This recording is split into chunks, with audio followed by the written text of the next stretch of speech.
you've got a transition from extreme stress, it slowly morphing into a more serious condition, which is burnout.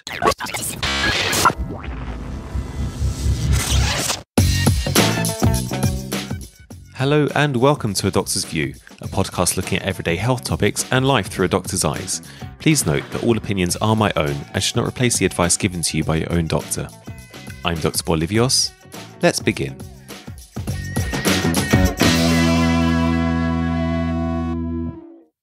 Hello everyone and welcome to A Doctor's View.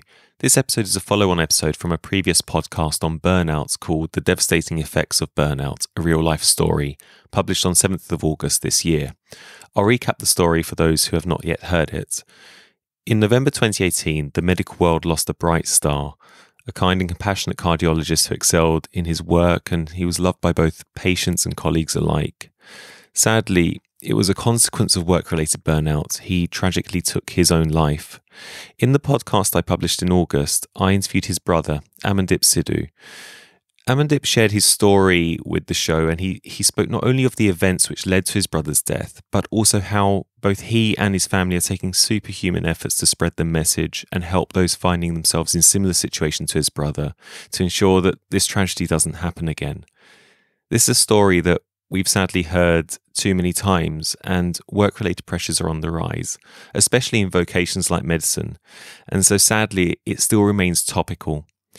I'm privileged to be working as a doctor, but it also means I see a lot of cases of stress amongst colleagues just very often, and not just amongst doctors, but in other sectors of the hospital and primary care as well.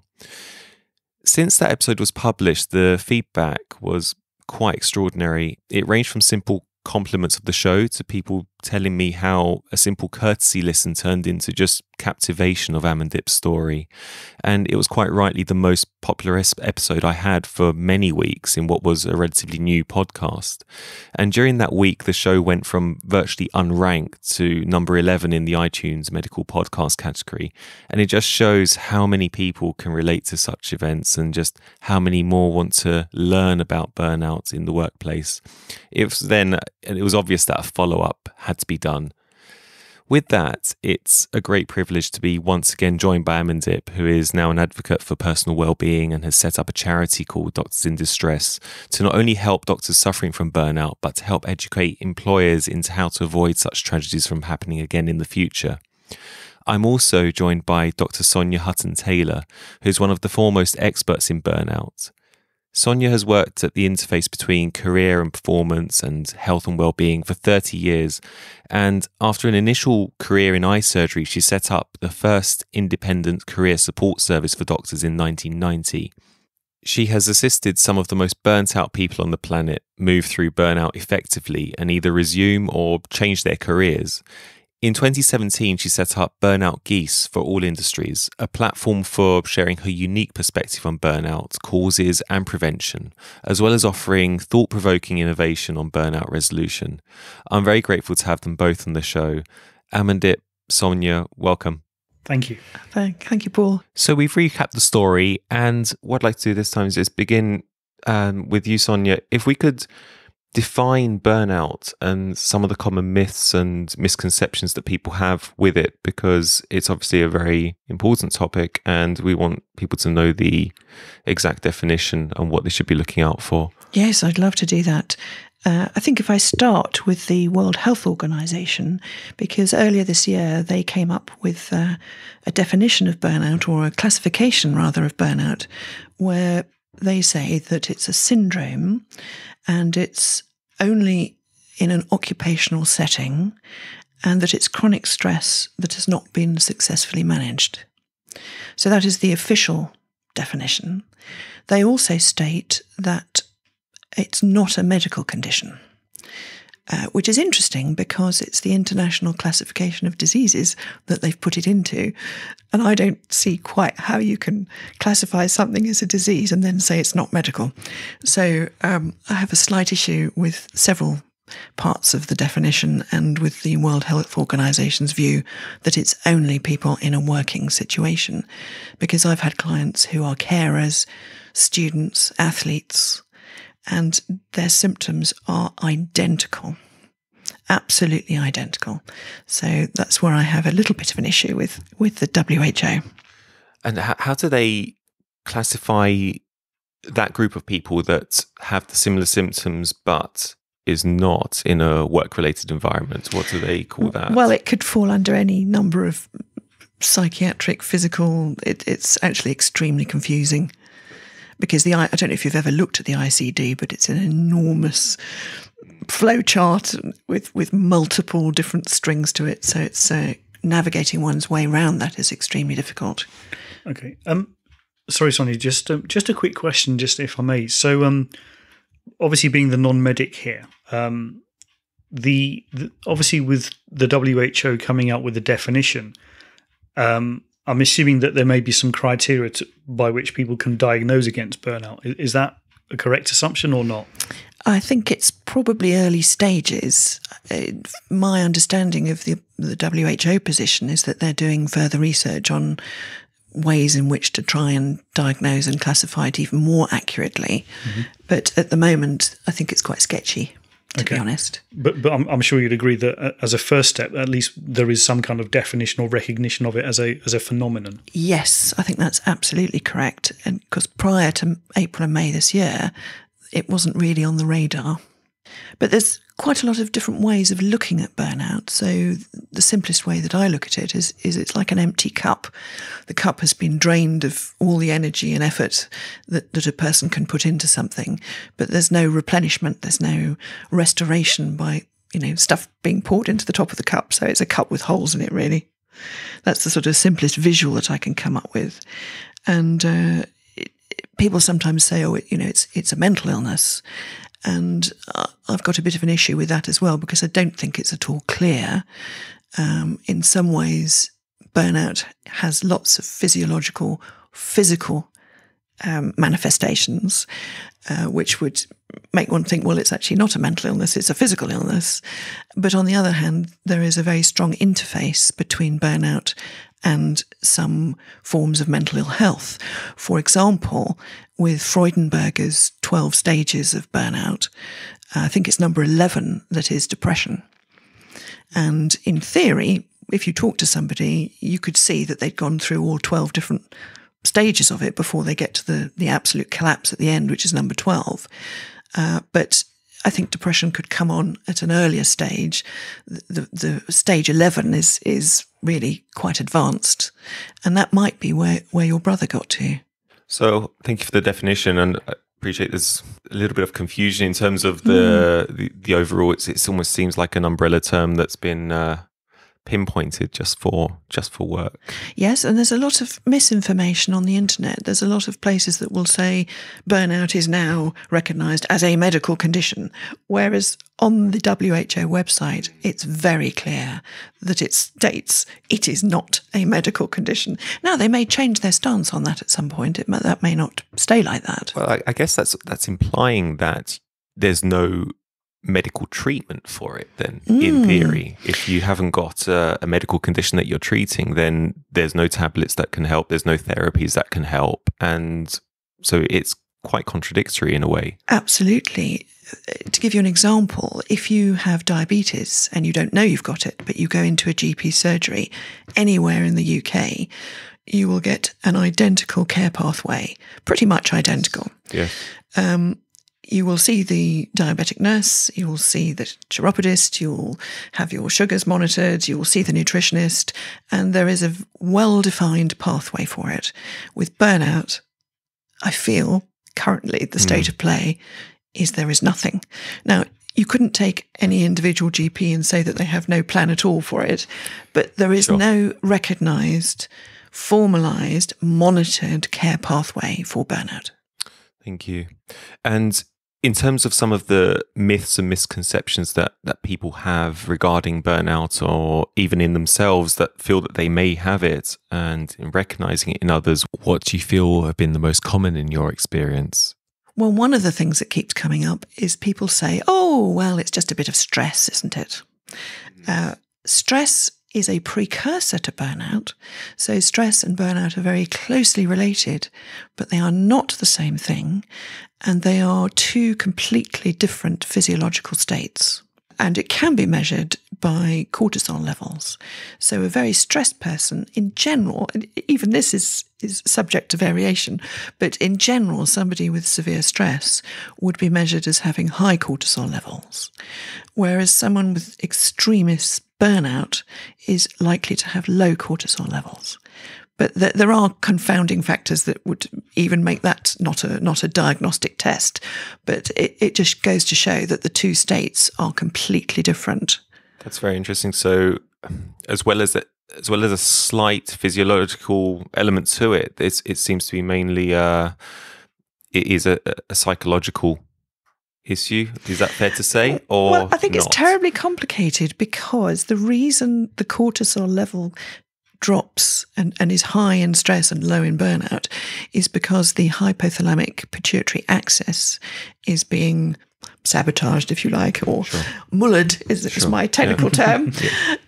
So because of that, it's a mixture of brain-body interaction. So the adrenal glands, which sit on the top of the kidneys, are involved. The hypothalamus is involved. The pituitary is involved. The nervous system is involved. So I don't think it's not a condition that is easy to label as psychological, psychiatric, or physical. So we've recognised a systemic organ involvement rather than simply psychological, or it's hard to pinpoint exactly what the main cause is, as it were, from a physiological perspective. Yes, and stress and burnout are intimately related, but they are also different. Sure. And other myths in terms of what you see in your clients and in people that have reached out to you? Yes, I think one of the perceptions is that it is something that is relatively quick to resolve. And if you're highly stressed and you take a weekend's break or you have 2 weeks holiday, the chances are you'll come back feeling a lot better and refreshed. Whereas a burnt out person, if they take a weekend or a 2-week holiday, could actually come back more affected by their burnout as a result of the holiday than less. I know that sounds very paradoxical, but they don't necessarily come back refreshed, put it that way. That's actually very interesting. I never thought of anything like that, actually. So, and do you know why that is, or is that? Again, it's got something to do with the cortisol and the hypothalamic pituitary axis. But I'm not a neuroscientist, so I think we better not tread too far in that direction. That's okay, but interesting observation, just from people that you've seen. I take it where I guess they may have been advised to take time away, and then they've come back to see you, and they're no better. In fact, like you say, they might be worse. Yes, and they're very disappointed that the holiday hasn't solved the problem. Yeah. And even psychiatrists that I've spoken to, when I've said that I've seen somebody who's had burnout for 10 years, they look incredibly shocked and say, "Oh, I thought it was something that came on quickly and went quickly." So I think even within the medical profession and psychiatrists as a group, they perhaps don't understand burnout. And of course, when you've got 40-50% rates of burnout amongst medical professionals, then it's hardly any wonder that they perhaps don't really understand the problem, because they're actually in it.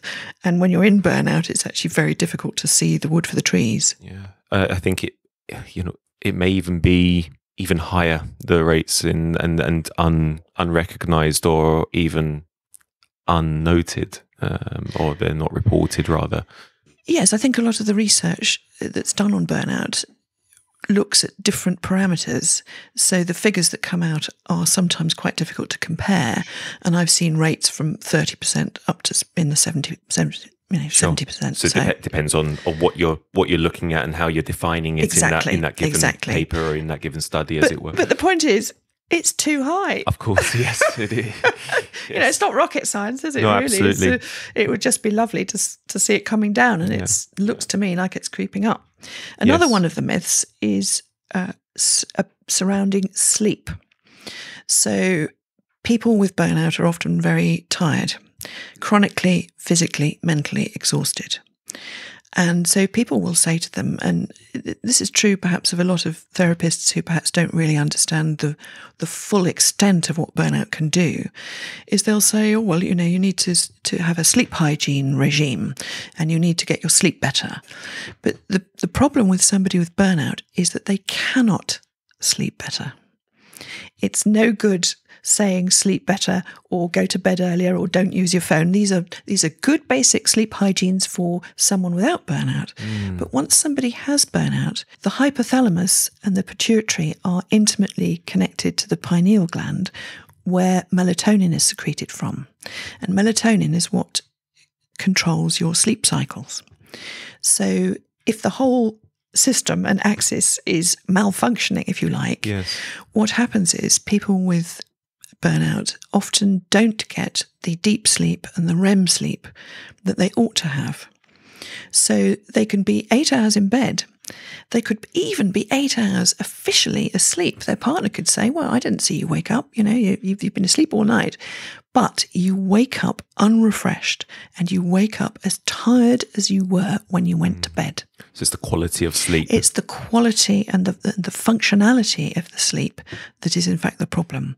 So there's a lot of misinformation about burnout saying, oh, just get a good night's sleep and improve your diet. And, you could give somebody the healthiest diet ever and make sure that they were in bed 8 hours a night and they'll still have burnout. That's interesting. They're not things not to do. I mean, sleep hygiene and a good diet, everybody needs to do those things. Of course, yeah. But as a solution for someone with burnout or heading firmly for burnout or in pre-burnout, it's not the answer. There's far more to it. Well, it's window dressing and sticking plasters, in my view. But I'm sure a lot of people would argue against that. But that's just my view. Well, so that's what the podcast is about. Yes. So. Absolutely. And Amandip, would you echo some of those myths? Absolutely. And I think I can relate it, although not being a medic myself, I can relate it to my own burnout. I remember, getting 1 or 2 hours of sleep a night, and thinking back now, actually, it's really resonant that probably in the 2 weeks before I sort of had to stop work, I don't remember having a dream or any sort of deep sleep. And it was, it was quite sort of unsettling to go through that. And, obviously relating it to my brother's story, one of the first things that he said to me was, when he was having difficulties was, I can't sleep. And, he tried over-the-counter sleep remedies and God knows what, and it just wasn't helpful. I think you're absolutely right. You raise a great point. It's the quality of that deep REM sleep that's at the heart of it all. Until you have someone tell you something like that, we don't tend to think about the minutiae of it like that. So if we maybe looked at parameters like that, like the quality of sleep more so, and all these other little things that we're learning more and more, we could potentially have more of a medical management that might eventually change the definition potentially. Yes, I think that you've hit on something very important there, but in some ways you could argue that it's an educational issue, that we are unaware of some facts, whatever those facts are, and that merely by bringing in medical interventions, it's a little bit like shutting the gate after the horse has bolted. Too little, too late comes to mind. And I would rather see a general raising of awareness of these issues and a general education of what stress does to people, what burnout does to people, as a way of dealing with that, rather than waiting for the medical profession to pick up the pieces once the cart and horses. Broken toy syndrome. Yeah. It were. Yeah. Prevention, in other words, rather than cure. Yes. Absolutely. I think one myth I've heard, and I'm really keen to see your expert opinion, is so typically people associate burnout with very, very high workloads and hugely stressful environments. But I've heard to the contrary, that some folk are susceptible to burnout, not necessarily with huge workloads. Is that true? Do you have to have a really unmanageable workload to be prone to burnout? No, you don't. Because, to give you an example, if contrary to the World Health Organization, if what I think about burnout is correct, then carers get it and they're not working. They're not working in a job. They have a job and it's 24/7. So it's not someone telling them that they must produce more. It's not somebody saying stay longer at the office. It's just a set of circumstances that for that person has become overwhelming. So what will overwhelm one person will be very different to what overwhelms another. So there'll be some carers doing 24/7 care and they'll be fine. With a little bit of help perhaps from family and friends. There'll be others who think they have to do it all on their own.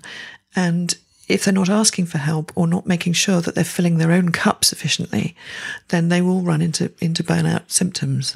So by virtue of that, just to make sure, I guess I and the folks listening to this podcast have understood, it's down to, I guess, an individual's capability to manage or manage the workload or manage the factors not overwhelming them. Is that right? No, I don't think that's quite right. Sorry if I've misled. I think that's an element of it. I think it's what causes burnout in any one individual is a cocktail of factors.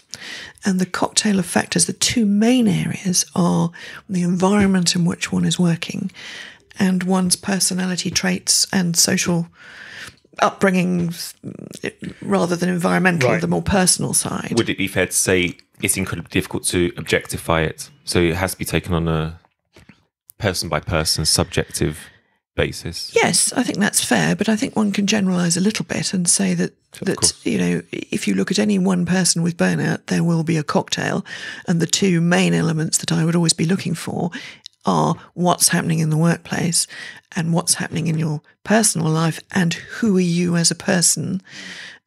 Because particularly with doctors, for example, you sometimes find that they're very keen to please patients and very keen to please their colleagues.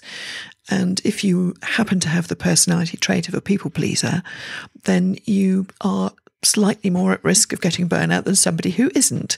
If you're also a perfectionist trait and a people pleaser, then you have an even higher risk of moving towards burnout. So there are personality traits, but I think what a lot of organisations and managers and bosses do is they tend to look very much at the person and what is wrong with that person. They're not resilient enough. Well, I can tell you, I have rarely met a medic in 30 years who I did not think was basically fundamentally resilient, because you don't get through the training if you're not a resilient person. So there are degrees, of course, of resilience. If you take 100 medics, there'll be one at the top who's super, super, super resilient, and there'll be one at the bottom who isn't terribly resilient. And there'll be a bell-shaped curve in between, but the majority of medics have already been through the mill. So to turn around and say to somebody in their 40s and 50s that there's a resilience problem, I think is an insult, really. I totally agree. And just to sort of summarise that, but burnout is, as you say, it's down to individual factors, but importantly, environmental factors. And I think critically, one of the key learnings from this podcast so far is that it's probably not acceptable for organisations to say, well, the problem's with the individual. It's a combination of both. Yeah, that's a very good point. Thanks, Amandip. And in terms of the going into the NHS, as it were now, talking about the NHS side of things, obviously we've heard Amandip's story with his brother, and we are talking about doctors as well as other professions, but we do know it affects medics quite a lot. And what do you feel is the main cause of burnout within the workplace, specifically within the NHS? Well, it's a mixture of work overload, insufficient resources, a desire to do the best for the patient all the time, all mixed together. And if you've got those personality traits that I mentioned earlier as well, you've sort of got full house. So it's an environment where those personality traits excel, and therefore going to be more susceptible to these other environmental things. And it seems to be it's almost like a petri dish for bacteria. It's the perfect breeding ground for. Absolutely, you've hit the nail on the head completely there. That's very interesting. Amanda, do you echo it? There's nothing there that I disagree with at all. Yeah. And do you think things have changed for the better since a couple of years ago, or do you think there's still a long way to go for employers to recognise burnout and deal with stress in the workplace, not just specifically to the NHS, but in other areas of work? I think there's a long way to go, without any doubt. There's quite a lot of window dressing and sticking plasters, as I mentioned earlier on. I think one hospital introduced yoga classes for stressed doctors. I mean, it's I have to laugh, really. It's a complete joke. You take the average junior doctor, or even consultant for that matter, and say, do you get a lunch break? The answer is, ha ha, I had one in whenever it was. That was the last lunch break they got. So the chances, there may be some staff in the hospital who do manage to get to the yoga class, but I'll tell you now, it won't be the doctors. Yeah, I think just to add to that, I think I see a bit of a difference from my perspective between the private sector and the public sector. And I'll give an example. So last week we saw 10th of October was World Mental Health Day with a focus on suicide prevention. I was fortunate enough to be invited into a very, very large global consulting firm at their corporate offices in London. And they had a whole day of awareness raising, workshops, educational seminars, and I was lucky enough to be to contribute to those and speak at one of those. I think from my perspective, the private sector realizes the value of employee mental health. It sees it equally as important as physical health, because fundamentally they understand that they have customers to, whatever services they provide, they have customers to satisfy and keep on board and stay with them as a business. And the employees, I'd say that very loosely, but every single employee is a key critical part of that. I think for me, the NHS is a little bit behind the curve on that. I think it's getting better. It's starting to, have the right conversations like the ones that we're having today. But there's very, very much a long way to go. And I think one thing that I would be keen to see is a lot of learnings from what the private sector is doing could easily be transposable to the public sector in giving folk the importance, or recognizing the importance of health, of doctors specifically. Let's keep it specific to this podcast, in relation to keeping patients safe and happy, because I think there's a very clear correlation between the two. Yes, I would agree with all of that. I would also say that if you've got a junior doctor who's been asked to carry someone else's bleep because they're away on holiday, and another person's bleep because the other person in the unit hasn't been recruited, you've then got a recipe for a complete disaster, because most junior doctors are busy anyway to the limit of their abilities. You then create multiple interruptions into the day by other people's bleeps going off. So at the bottom of it all is policy decisions and how people are being expected to work. You can give as many training days and awareness days of mental health until you're blue in the face. But if you do things like that to individuals, it's quite heinous. I mean, I would go as far as to say that in 10 or 20 years' time, I would like to think that we would regard the existence of burnout very much like we would, or that we do regard sending little boys up chimneys and children down coal mines, because it's completely heinous.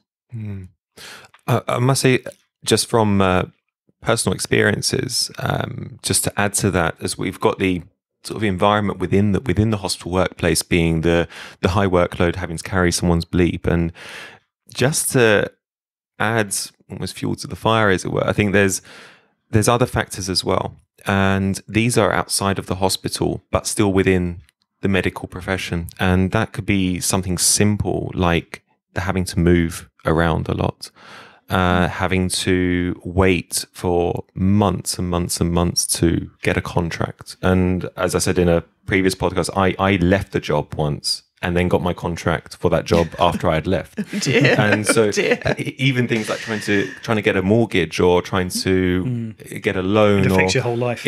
Yeah. So all these little things that we don't see so much on the shop floor, as it were, in that environment, they're still associated with medicine, and it's still something that I think needs to improve. Even things like paying for parking or not finding parking actually is probably the biggest issue I've had in recent years, and not having a locker to put your stuff in. These are all little things, but they can have a big difference to your quality of life in your workplace. And I think these are all little stresses that mount up.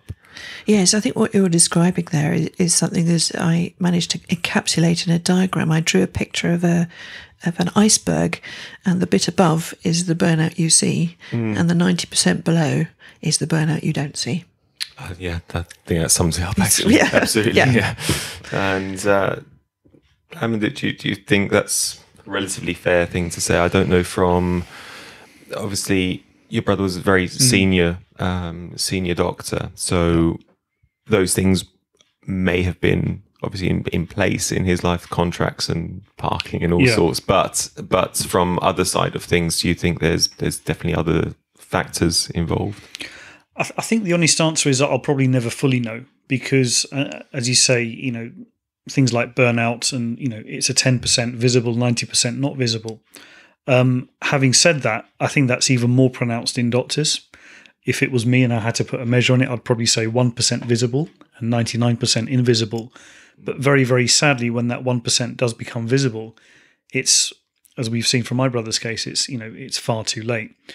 I can only speak from the experiences that I'm sort of privy to, particularly relating to my brother and some of the other cases that I've come across in my journey. But I think something I realise is, try not to go off topic too much, is even the simplest thing outside of work can really tip you over the edge.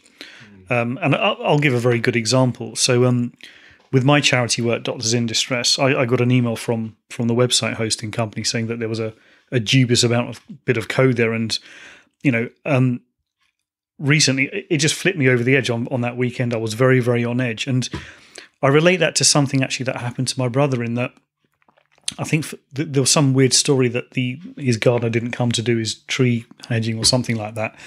And he got, I remember the few weeks before, he got really, really agitated. And he was very much, as you say, it's on a typical doctor perfectionist, very much a people pleaser as well. So it's often the little things that can sort of tip you over the edge that can become visible or can become invisible. But I'm sure we'll touch on the signs to spot in others, in a short while.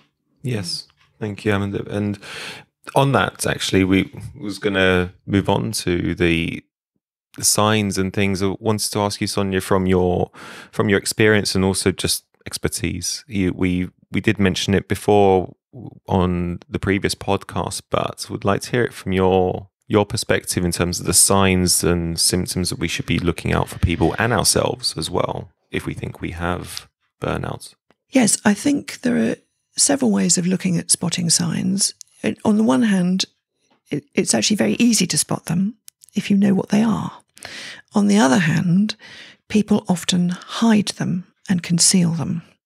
So if you're covering them up, and burnout typically comes on very, very slowly, you've got a transition from extreme stress, it slowly morphing into a more serious condition, which is burnout. But it doesn't happen overnight. It can happen over many years. So that makes it incredibly difficult for people living and working with burnout sufferers. It makes it much easier for someone like me, because I know exactly what the symptoms are and I can, spot it at 50 paces sort of thing. But that's because I've been working in it for 30 years. And I think at the coalface, it is actually much, much harder to spot these things. And in fact, I'm even writing an e-course at the moment, the 15 reasons why people don't face up to burnout. And some of those reasons are cover-up reasons, denial, resistance. And again, Amandip, you've inferred this and intimated this already, is that, there's 1% of the burnout showing in medics. And part of that is that they're really, really good at hiding it. So here's I guess a very direct question. If you reach the point that you're completely burnt out, is that a sign that you cannot cope with your work? Even that is debatable. It's such a good question because it's hard to answer that. The reason I ask is because when my brother was looking back, when he was burnt out and he was signed off by his occupational health, he saw that as an inability to cope and to do his job properly. That's different, isn't it? That's actually a different statement. So what the person perceives as themselves being able to cope and what the actual fact is of them being able to cope are sometimes two different things. Right.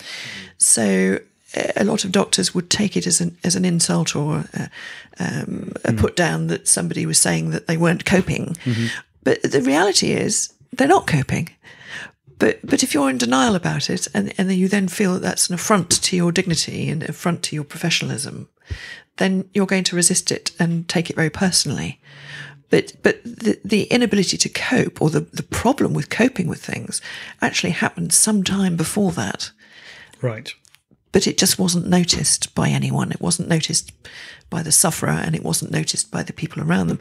Except that if you now go back and ask people, I'm sure a lot of them would say, well, actually, we did notice X, Y, and Z, but they were either too frightened to speak up. If you point the finger at any doctor, there's always the risk of a General Medical Council, GMC, investigation. If it's thought of to be a mental health problem, and we've already said burnout is not a mental health problem, it's not even a medical problem. However, it is a problem.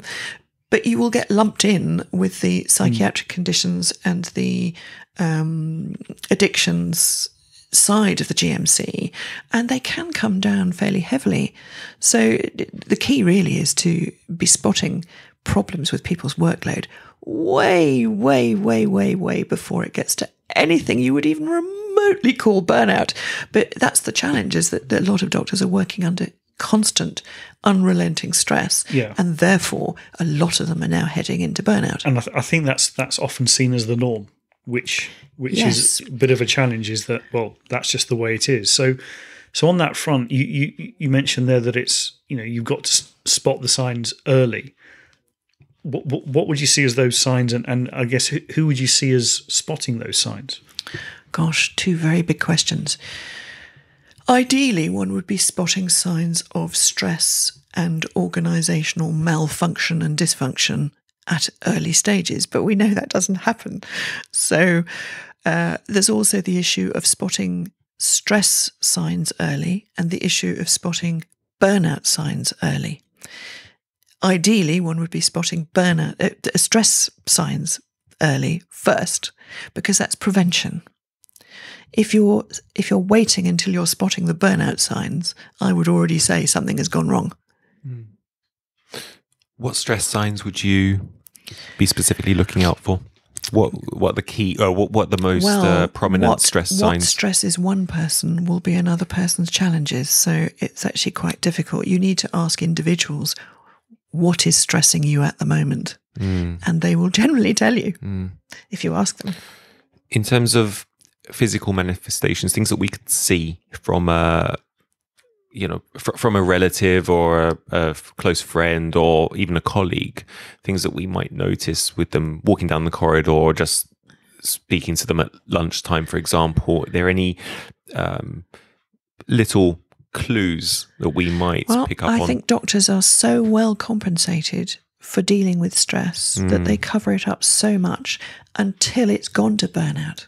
So I think sometimes the symptoms and signs just wouldn't be spottable by anyone. Sure. And certainly not in passing them. I could walk down a hospital corridor. I wouldn't be able to spot burnout. And I'm a burnout expert. It isn't until I sat down with a person and started to talk to them that I would be able to even begin to unravel the feelings, because initially they'll be covering them up. So essentially, it's almost, especially in a medical field, as it were, in the hospital context, it's almost essential that it's brought forward maybe by the person themselves, rather than obviously leaving it too late. I think it's a tall order to expect the individual to bring it out themselves when they're working in a culture that is not burnout friendly or stress friendly in terms of outing yourself. Sure. I think it's got to be a combination of people being able to feel more assertive and being able to voice things, but then you have to be working in a culture where you don't feel threatened doing that. And if voicing concerns about your performance or your coping is going to lead to a GMC investigation, when in fact what you need to be told is you're working too hard, you need to leave work at 5 o'clock, or we'll take you off the on-call rota for 3 or 4 months and let's see how you do on that. That would be a start towards dealing with stress and indeed to an extent burnout as well. But I just think it's really hard for individuals to voice their stress unless there is an environment where it is safe to do that. And I would say it isn't. It's obviously there's a stigma you feel attached to admitting that you're having these issues, having this burnout or having this stress, and obviously mentioned that it's very difficult to spot burnout especially in people that are very, very prone to hiding it, like medics. So, and it's difficult to expect people to obviously come forward with this for these reasons. So is the solution, and correct me if I'm wrong, is the solution to create that environment and to educate the employers themselves to allowing for a safe environment for this to take place, and maybe even from the GMC side of things, say this is not something that's going to affect your future record, your future ability to progress up the career ladder, or in any way taint your medical career? Well, I wouldn't like to speak for the GMC because they have their own agendas. So, but I do think it is a combination of educating everyone, not just the bosses and the managers, but the people at the bottom of the tree as well. So that would be from medical students, junior doctors, F1, F2 upwards. Yeah. So that's an education aspect. The other aspect is a culture change, which is, of course, with the biggest employer in Europe, it's just not possible to change the culture overnight anyway. But it doesn't mean one shouldn't try. And Amandip is doing quite a lot to influence that, I think. But there are some things, if we focus just on burnout rather than just stress. Freudenberger was an expert in burnout in the 1970s, and he came up with a 12-stage process or phases which people go through when burnout begins. And at the early stages, stage 1, 2, and 3, there are things like the compulsion to achieve at the expense of one's own health, lack of self-care, seeing working harder as a solution to solving problems in the workplace rather than solving the problem in the workplace. You just work harder, and dismissing overwork as something that's just part of the job, losing hobbies. Those are all early signs of burnout. But again, if you take all of those, none of those should be happening if stress is being flagged up more effectively. And then the later stages of burnout would be things like depression and, total collapse, taking sick leave, not being able to carry on. So there are 12 stages altogether. And if people were more aware of what those 12 stages were, then that would perhaps help flag burnout as an issue. And obviously, your brother, you're very, very close, and you knew him on a level that no one else did. Did you notice anything specifically that you thought, this is something that I can relate to other people that I see with burnout? So I guess to answer that as shortly and concisely as I can, the approach that I at the time took was to triangulate his behaviour to mine. If I were to triangulate that then to what I know now, things would be very, very different. So when I looked at him at the time, I probably had about 10% of the knowledge that we've just shared today. I had absolutely no idea. All I could relate to was my own experience. And I guess my experience was quite slightly tainted in that again, not being a medic, I took 2 months off work because I worked in an industry, or I'm a pharmacist by training, but the job that I was in was not patient facing. So I didn't have that pressure of having patients dying in front of me. My brother was a cardiologist. He dealt with very, very sick people. I think that was a large part of that pressure that he faced, and I didn't have that. So I probably didn't recognize that pressure that's on doctors as much as it was particularly on my brother and all doctors who are in similar situations. I think for me, just to sort of go back a step around the culture change piece, for me, it's around educating the individual. And I think that has to start way back in medical school. And the message is very, very clear and simple. And I'll try not to use any expletives, but I'll give it a go. Now, as you say, the NHS is going to take years and decades to evolve. It's a great organisation and it needs to continue. It's a great part of this country. The message to medical students is sadly has to be, on the first day that you're on F1, the first day that you qualify, it's going to be awful. You're going to be working in a very poor environment, generally. There are some pockets of good behaviours and good cultures, etc., but generally, it's a bit of a crap system. You're going to have to deal with it. Things will not change as quickly as they need to, so you need to recognise the signs in yourself, and you need to recognise the signs in those around you. It's very much a we're in this together attitude that I think that needs to be embedded. And I think that can be done very, very quickly. One of my aims and one of the work that I'm trying to do with Doctors in Distress is to try and put in the syllabus of every single medical school the need for self-care as a medical student, starting in year 1 all the way to year 5, but equally important, preparing them for that first day in August when they all go onto the wards and making sure that they have the skills necessary to recognise when they are burnt out and when they are stressed. I think for me, the higher up culture change, that's going to take a lot of a different approach and that's going to take years. But that small step, in my hope, will at least help save some more lives. Thank you. Yes, Sonia, would you like to add to that? I wholeheartedly support everything Amandip has just said. I would like to see more senior people in medicine trained in being able to bring out stressors and deal with them more proactively.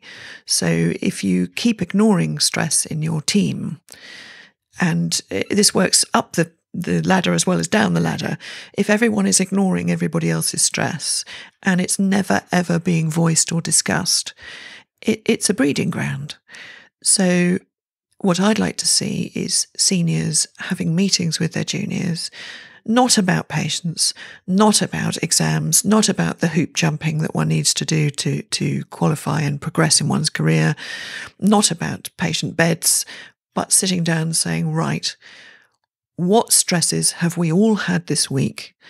And let's talk about them. But that implies in itself that there's going to be half an hour in the working week to be able to do that. So rather than putting on yoga classes and, salads in the salad bar, I'd rather see seniors given half an hour each week to sit down with their teams. And I agree with that. And just to add to what you added to what I said originally, we're going to play ping pong a little bit. So something that I learned with my brother's case since we did the last podcast was, so as I understand it, again, apologies if this terminology is wrong, but all doctors should have a job plan, is my understanding. Now, I saw my brother's job plan, or his latest version, but what really surprised me was the number of hours that was stated in there and the activities completely was not related to what he was doing, which is one part of the surprise. But the biggest shock of all was there was no process, or there's no apparent consistent process within the health system to even monitor or manage what doctors are doing in relation to their job plans.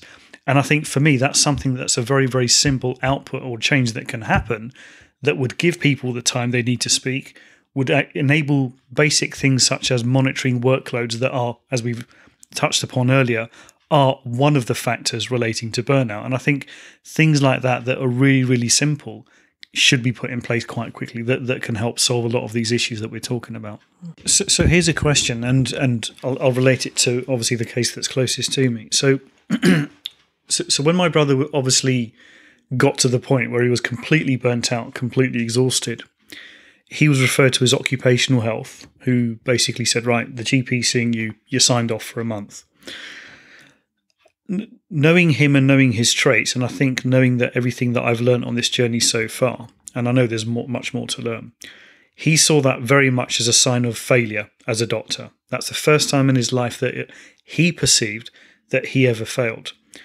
And it's been suggested to me that an alternative, better way to cope with reaching that point of burnout is not necessarily to take time off straight away, but to probably continue working, but have a very, very structured plan and a very, very open plan with the powers that be that say, right, we need to gradually decrease the work so as not to lose any self-motivation or self-respect, whatever emotions or behaviors that you want to put on it. And then such is the point where that individual is also in that process being kept safe, being monitored indirectly by colleagues, reaches a point where they're comfortable to say, okay, that immediate stressor has gone down. I can now step back with comfort without being seen as a sign of failure, and then take the time I need to recharge. So I guess my question is, well, the statement I'm going to make is, I think had that happened, my brother would probably still be alive. Do you think that model of managing the end stage of burnout to recharge, that gap of stopping work to recharge, is that a good model, or do you see other ways of doctors doing it? Because I'm very, very conscious, as you say, doctors will just say, I'm fine, there's nothing wrong. Okay, take some time off. Oh, okay, I'm a failure. I'm going to do something. What you've just said, Amandip, is both incredibly sad, but also incredibly beautifully phrased. I would never manage somebody with burnout automatically suggesting that they go off sick. That may, for some people, be the right thing, but I certainly think it is fundamentally the wrong thing for some people. And how do you know the difference between whether it's right or wrong for some or not? I think you look at the profession that they're in. So you've just described the medical profession. I think there are perhaps some professions where going off sick, perhaps wouldn't have that effect of feeling failure. I think if you take 100 doctors, the majority of them probably would feel that was some form of failure, but there might be a few that didn't. There might be a few absolutely desperate for some time off. I think the problem with having people off sick with burnout is that the burnout doesn't go away when they go home that afternoon. The burnout remains, and the burnout will remain for some months. Even if it is properly managed and cared for, it will be there for some time. So what you've just described is sending somebody home to sit, in effect in a dark room, not having enough energy to do anything. So they won't start playing golf and, go out and see their friends or anything. They'll be sitting in a dark room at home. And add to that the feeling of failure on top of somebody who is perhaps already severely burnt out, already with some signs and symptoms of depression. It is a risky thing to do to sign someone off sick. Because as you rightly just said, you then get no support. You're on your own. So is what I've suggested probably the right thing to consider for most doctors in that same scenario? I would like to think that every occupational health department would be knowledgeable enough to know that in certain circumstances and certain professions, signing somebody off sick is a flawed or dangerous or risky activity unless you give them a huge amount of support. So keeping them at work, reducing that would be probably more acceptable for most people. But of course, when somebody gets to the severe stages of burnout, their decision-making and their capabilities are affected. And you've got patient care to look for as well. It's a double-edged sword, I know. It is a completely double-edged sword. But I certainly wouldn't want to see a severely burnt out person automatically signed off for a period of a month or, long periods. I would much rather they were put on light duties or non-clinical duties of some sort would be better than sending them to be on their own. Thank you. Thank you both. That was actually very enlightening to listen to, actually, the final stages of that, especially just an observational point of view, and in the hospital that we've worked in, and over my experiences, I can honestly say sometimes in time of stress, actually being at work has helped, without a detriment to clinical practice, as it were. But it's nice to be in the environment where I'm surrounded by colleagues, I'm surrounded by friends, I'm chatting to patients and occupying my mind, but in a constructive way. And every now and then, just being around these people who are caring individuals in general, by nature, working in the hospital has been helpful in those periods. And you're still adding, you feel as though you're still adding value. Yeah. And we've taken very few sick days in our lives, I'm sure. But you do notice, even when you're desperately unwell with an awful cold and you're sitting at home and on that odd day watching something on TV, you feel useless, actually, in that day. Yep. Even just something as simple as, I know I can't be at work because it's not safe, but you feel useless. And you almost can't wait to get back into work, and that's why you see so many people struggle through with a cold, coughing and spluttering and saying, "Go home." I have been sent home before, because I looked unwell. And you do, when you get home, you feel like a little part of you's actually been taken away. And I think that's very important what you've said. I think the message to take home really about burnout is that if you're an occupational health doctor or a GP signing people off sick, is to just be wary of the issue of signing someone off sick. That it is, we've already said, the World Health Organization doesn't consider burnout a medical illness. Whether they're right or not is another issue, but if that's the case, the person is not ill with burnout.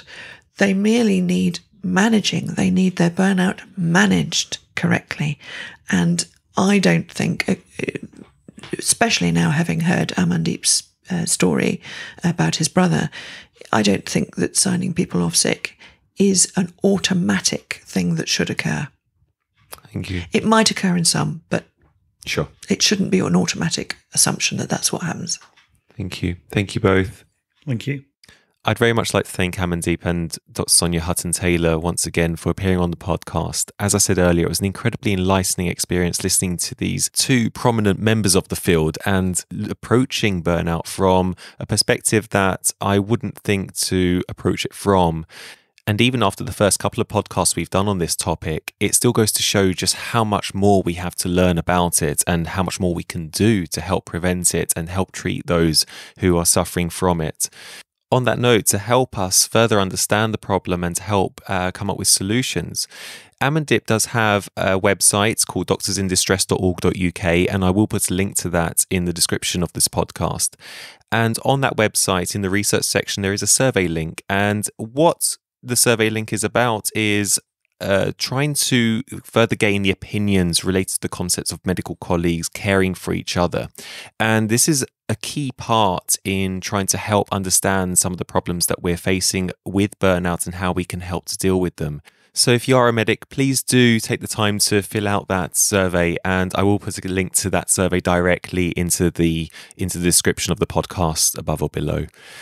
Also, I will include links to Dr. Sonia Hutton-Taylor's website, which is burnoutgeese.com. And that is a fantastic resource where you can download a free burnout starter kit, which gives you a fact sheet, a learning questionnaire, and also an invitation to her next webinar.